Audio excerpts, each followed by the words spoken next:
Hello, boy. How are you? Shopping si boy. Samahan natin siya. O, tingnan niyo, wala masyadong tao ngayon. Kasi it's... Anong oras na ba? Mag-aalas 6 na ng gabi. Sabado yan, ha? Kung sa Pilipinas to, midnight sale na to eh. No? Zing! Pati itong nagtitinda ng mga chicharon at mga sushi ay sarado na rin. At alas 6 in the evening on a Saturday. Kaya punta na lang tayo ng Big W. Ang store hours dito sa Big W ay ganitech. Yo! At saka bonggacious dito kasi kailangan mo lang sabihin na Open Sesame! At sila ay mag-open! At wala rin masyadong tao dito. Sobrang walang tao, pati yung mga mukha nila, walang mukha, walang buhok. Boy, dito ka mamimili ng mga damit sa girls. Bilhan mo ako ng damit. Ay, ang ganda, oh. Bili tayo, boy, ng twinning-twinning. Pambebe naman siya, no, ng mga damit. Ang cute. Wala silang mukha. Ano ba yung mga latest na mga uso ng mga damit dito ngayon? Girls naman ito, eh. Uy, may mga Minecraft na shirts. Kung mga ganyan pa sana kaliit yung mga pamangkin ko eh, hanggang dahil shopping. Si boy ay ando na sa dulo ng world. Ito ang section na to para to sa mga dambuhala, oh. Kita mo. Parang wala akong naalalang may ganun sa Philippines. Ang cute ng mga medyas, oh. Wala, may macarons pa. At saka may cherry-cherry. May monsters.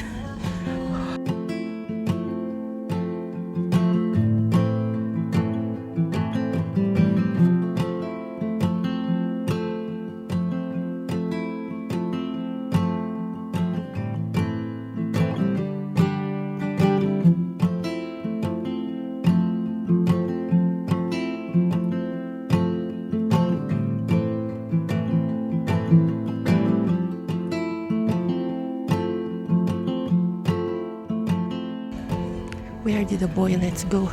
Ayan, oo, kasi a-attend kami nung parang cowboy themed na party nung friend namin. Kaya pwede siguro yung mga ganyan, ano.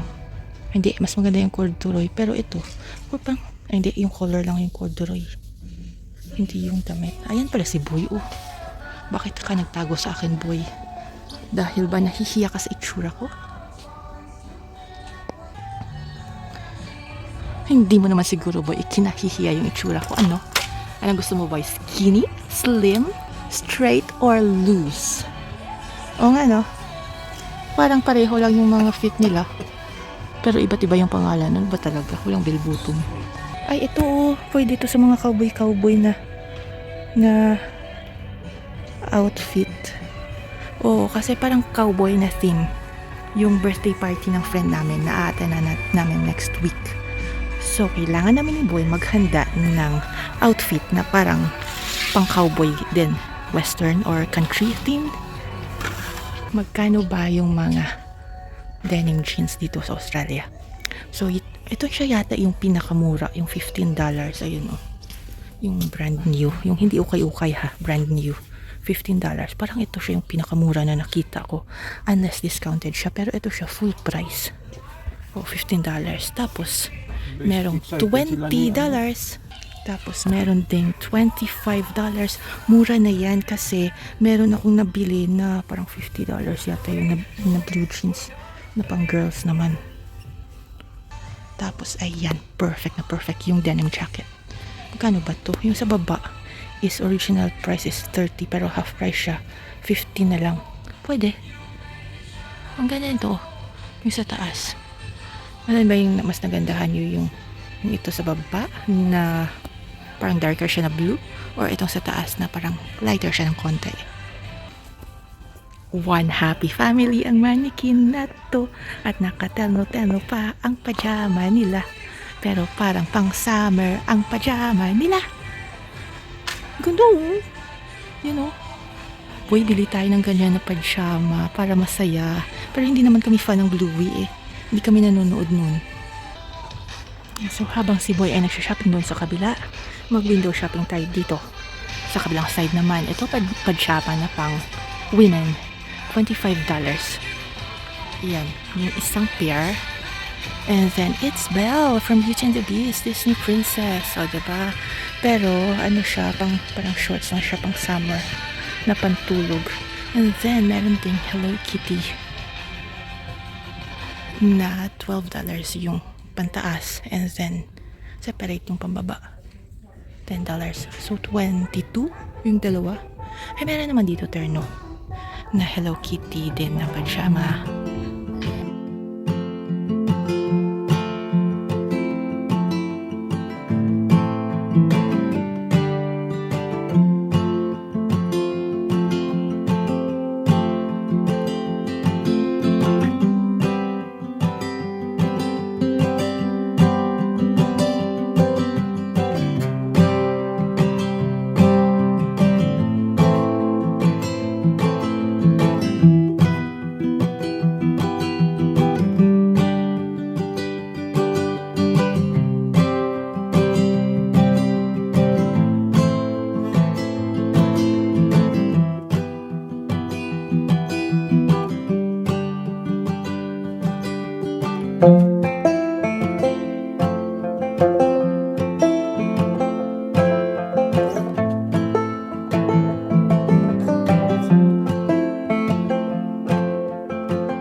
Pretty din to siya, oh.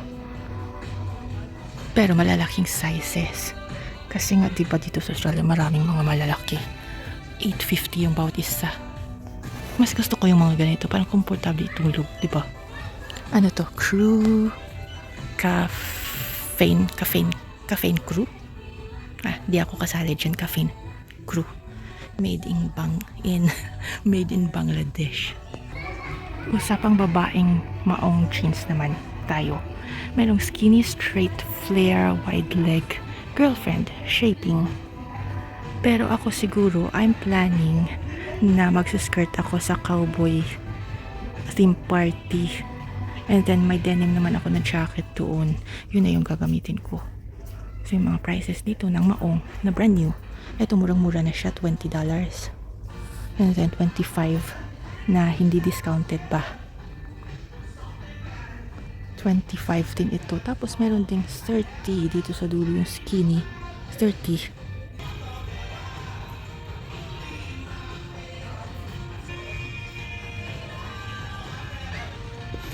Yung mga jackets din. Jacket ang tawag dito. Jumper yung tawag dito sa sweater. So original price niya is $35 and then discounted siya. $25 na lang ngayon. Merong Disney, Pixar, and then ito naman t-shirts lang. So yun siya, mga sweater. And then ito mga t-shirts. Ito pala yung Mickey Mouse and the Gang. Type ko ang dress na to. Baong din siya, pero beige yung kulay. Magkano ba to? Hello, how much are you? $39 pala siya. Oh, ganda din. Although wala siyang masyang sleeves. So winter ngayon, hindi siya masyad bago. Pero I'm thinking na pwede naman na magsuot ka ng coat dyan. Or pwede rin magsuot ka ng blouse na long sleeve sa loob. Ganyan. Pwede rin siya, diba? You can style it like that, bebe. Ooh! Denim, denim, denim.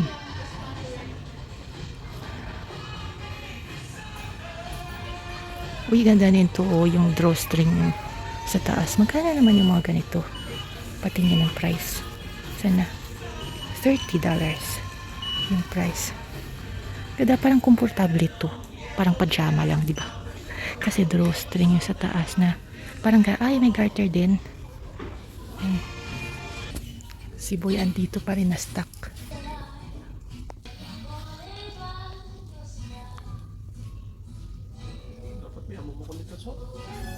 Oh, bili ka, Boy. Bili ka. Hindi kita binilhan kasi hindi ko alam kung gusto mo yan eh. Oh, buy ka ng ganyan. Gusto mo twinning tayo? Ha, Boy? Twinning tayo? Kaloka si Boy. Iniwan niya dito. Pumunta ng fitting room. Ibig sabihin na ako yung tagabantay. Dito pa talaga iniwan sa may mga trunks. Akala nila namimili ako dito ng men's trunks. Mga panty ng mga pang lalaki. Ang ganda ko, iba't ibang kulay. Bakit ang colorful ng mga men's trunks? $20 yung 5. So parang $4 yung bawat isa. Uy, tapos may terno. May terno na medyas at saka ganyan. Bakit dito to sa mga panglalaki, yung mga ganito na print na mga socks, oh. Si Boy hindi naman mahilig sa mga ganitong klaseng mga medyas na may mga print. Gusto niya plain lang. Ako yung mahilig sa mga ganito Dapat sa girls to nilagay na section, diba? Habang si Boy ay namimili, nagfi-fit ng maong, ako naman ay maghahanap ng belt. Kung meron silang cowboy na style ng belt or bag. May mga sombrero din, oh. Ayan, cowboy na cowboy yung sombrero. Kaya lang, $10. Mga bags. Ito siya, yung Big W kasi mga mura lang yung tinitinda dito. Parang Gaisano siguro kung sa Pilipinas, 'di ba? Pearly shells. Asa na ba yung mga belts nila dito? May mga belts ba dito? Saan na yun? Andun para sa kabila yung belt, hindi ko nakita. Ito. Wala namang parang cowboy na style na belt. Wala. Ito lang. Konti lang yung pagpipilian. And then that's $15. So, raffia. Ganun. Kasi pwede ako bumili ng bag na brown. And then, dapat mag-match sa boots ko. May boots na ako na cowboy boots. And then, siguro mga dark brown kanyan. Tapos kung kanyan, na bag for example. Tapos i-match ko siya sa belt na ganito. Para magkalapit din yung kulay, diba? Kaya lang, ang problema sa akin kasi, tamad akong mamili ng para sa sarili ko. Like, minsan, talagang inaatake ako ng pagkakuripot ko at ayokong mamili. Kung pwede lang na make do with what I have, diba? Sana si Boy? Boots! Buko ni Boyo parang si Wolverine. Boy, bili tayo ng ganyan, Boy, para sa swimming pool sa bahay. Char! Yan, kailangan natin to, Pegs. 10 pegs. Kuha tayo, $9. Yung ilan? 10 pack. So, parang $1 yung bawat isa. Halos.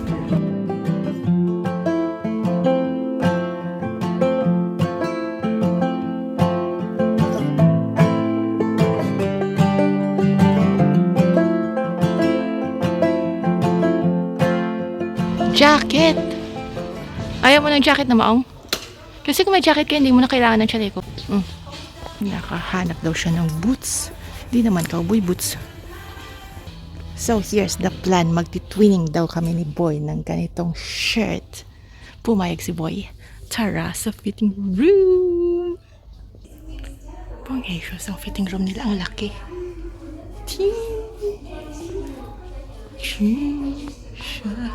Ang laki ng fitting room nila. Tapos may upuan dyan. Teka lang. Try natin to.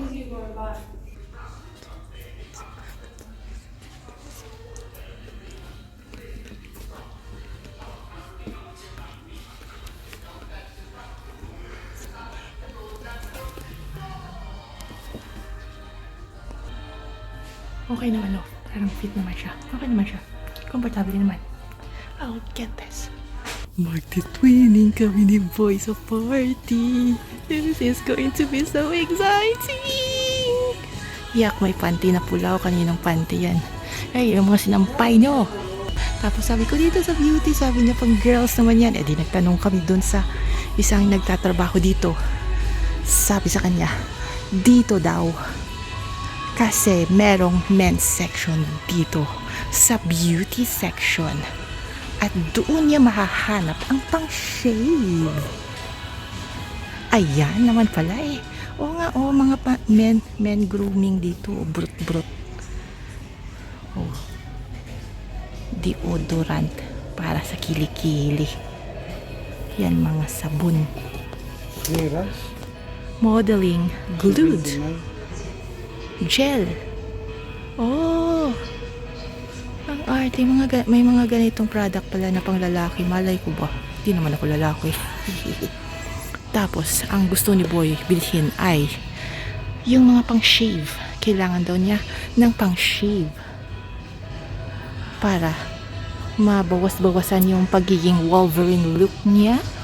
Ganun ba, boy? Nag-iisip si boy. Magkano ba ang mga pang-shave dito sa Australia? Ayan. So, meron tayong Remington na foil shave. Di battery siya yata. Di pwede siya ma-charge ganyan, oh.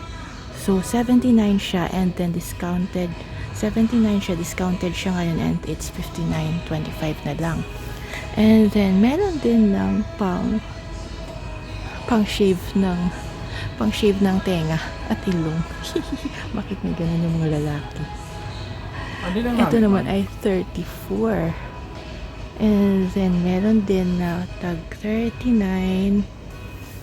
May tag 54. May tag 129. May tag 29 na haircut. Di battery din yan or cordless, chargeable. Meron din ng 99 na mga pang shave. 48. Head trimmer? Head trimmer, oo. I-trim na yung ulo mo. Pugutan ka ng ulo, yak. Ba't head trimmer? Nakatakot naman yan. Bakit yan? Iba't ibang kulay talaga. Ang arte mo naman. Bakit kailangan iba't ibang kulay yung pang-shave mo? Ha? Sama, back, Pang-shave. underarm and leg. Pang-shave pa ng chest? Oh, Baka like nose. Yeah. Alright. Oh, magsasara na sila. Tayo na. Guys, gusto ko ng pink hair. Kaya lang baka iwanan ako ni Boy. Pink na pink. Ang ganda. Kaya lang, siguro gusto ko mga ano lang yan, mga 30 minutes lang. Ayokong ganun yung buhok ko the whole time. Kasi nag-announce na sila na magsasara na sila. So, punta na kami dun para bayaran na namin itong pinamili namin. Mga books, oh. Chocolates ever. Mga kawali. Fairy floss. Alam niyo ba na sa Australia ang tawag sa cotton candy ay fairy floss. So, asan na sa boy? Party. So, people, as you may know, eto na. This is goodbye na, people, kasi babayaran na namin yung mga bibilhin namin. See you later!